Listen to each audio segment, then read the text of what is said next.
This video I'm going to be explaining how dry suits keep you dry and warm, especially when you're doing cold water diving. Now here's the dry suit here, which I'll explain in a minute, but I thought it'd be better to explain how other wetsuits and semi-dry suits work, so you can get a better understanding how this works compared to the other overall protection when you go diving. Right, so let's start with the wetsuit. Wetsuit is just a very thin neoprene, which is basically crushed rubber. Now with this is for hot tropical climates, anything from between 18 and above.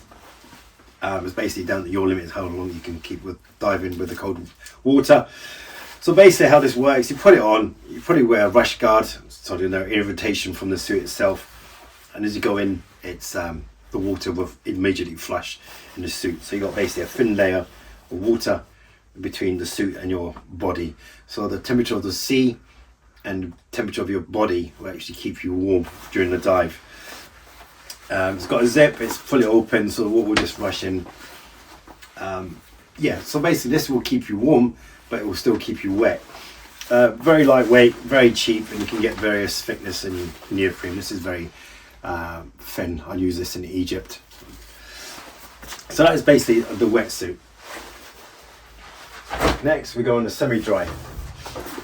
Semi-dry, right. Like a wetsuit, but a lot thicker. Now it has a zip that will eventually let the water go in. There's no seals there, so the water will eventually go in as well. It's a lot thicker, especially around the chest area. This will protect your vital organs.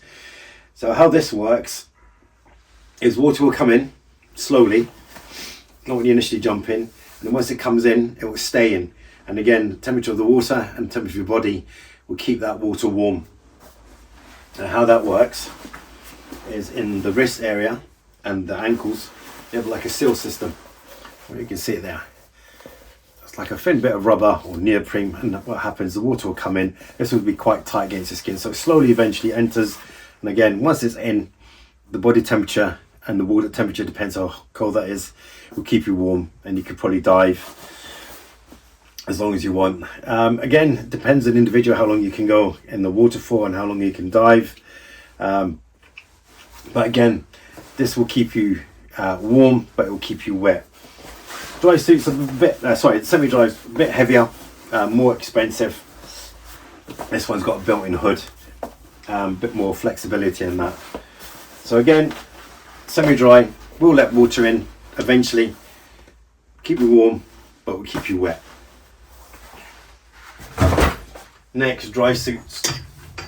Now the dry suit is basically what it says. It keeps you dry, but it doesn't actually keep you warm.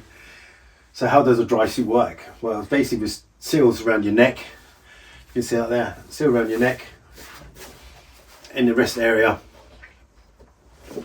and in the legs. Compared like the the wetsuit and the semi-dry doesn't have any feet. This is a complete sealed unit with the boot. You can get them with like a sock that you put a boot over. Here we have a waterproof zip. Just going to turn the camera around so you can see it. Yep, there's a waterproof zip. That's completely sealed. So, as I said, this will keep you dry, but won't keep you warm. So how does that keep you warm? Well, it depends on your thermal insulation, what you need. Sorry, I'll turn the camera around again.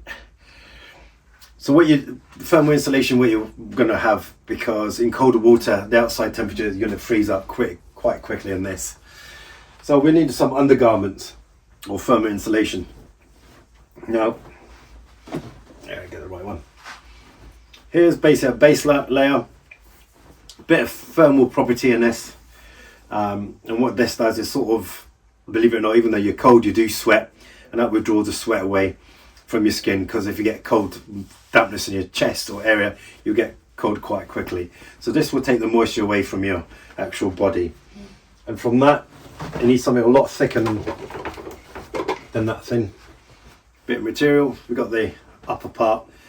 This is like a fleece, a lot thicker. Again, this will take moisture away, but will keep you a lot warmer. Now these ones you can get a complete suit. This is a two-piece. You've got the top part and the bottom part like a tracksuit suit bottom, or you can get one as like a complete onesie. The bottom part basically looks like a tracksuit bottom. Again, thermal qualities into that as well. Now if you want to, if you've got a lot of money, you can get like a heat system. It's like you've probably seen these heated gilets. You can get that, and you can get a heated glove system as well. Now being a sealed unit, you would need gloves. The gloves is just these, like neoprene, a lot thicker, between 5 and 6 mil. Sort of some of them work on the principle of the semi-dry. I've always got a Velcro, and what happens, the water eventually will come in, and depends on the temperature of the water in your hand, it will keep some of the water in, and your hand will be a bit warm, but over a period of time it will start getting numb. Due to the thickness of the glove, you lose your dexterity. Well, the next best thing is a dry glove system. That you have an inner glove,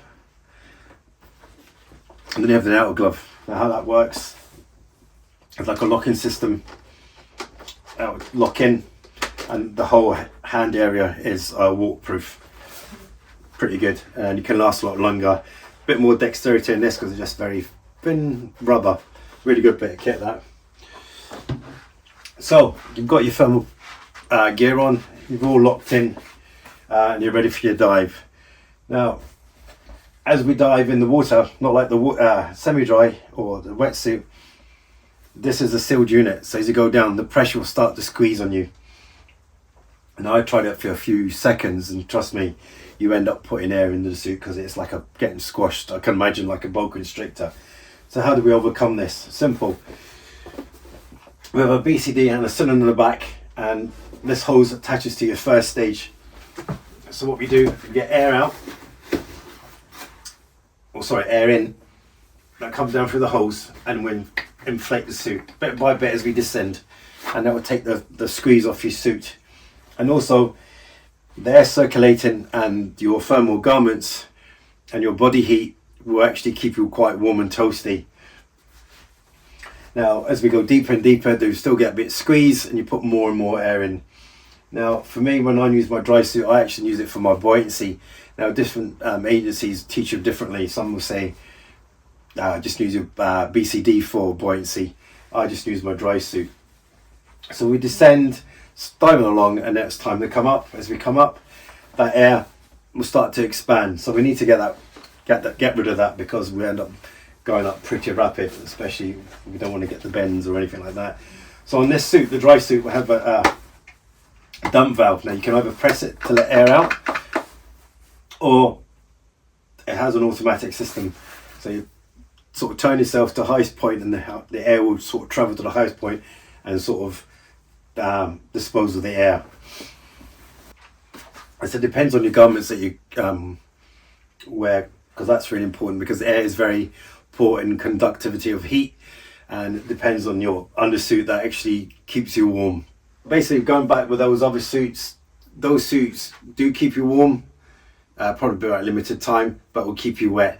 This will keep you warm and won't keep you wet, just because of the design of the dry suit.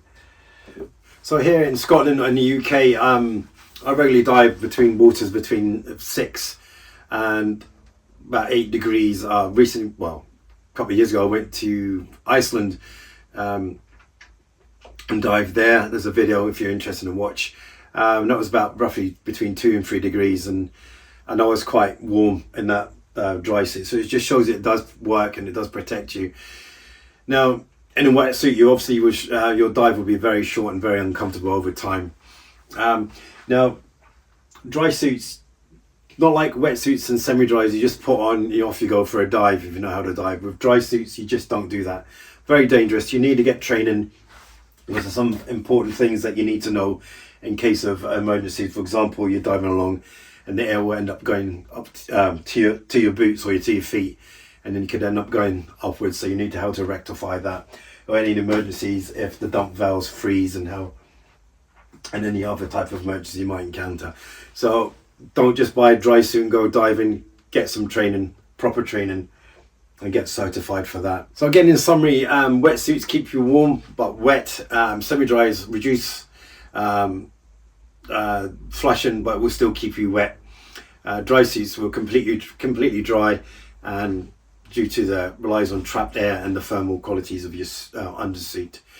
So if you ever think about diving, especially cold water diving, understanding how exposure protection suits work and how they make quite comfortable under the water is one of the most important things you need to learn when it comes to cold water diving. But again, if you've never done dry suit diving, please go and get certified.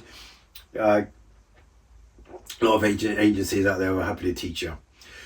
So I don't think I've missed anything. I have not. The only thing I've missed is the hood.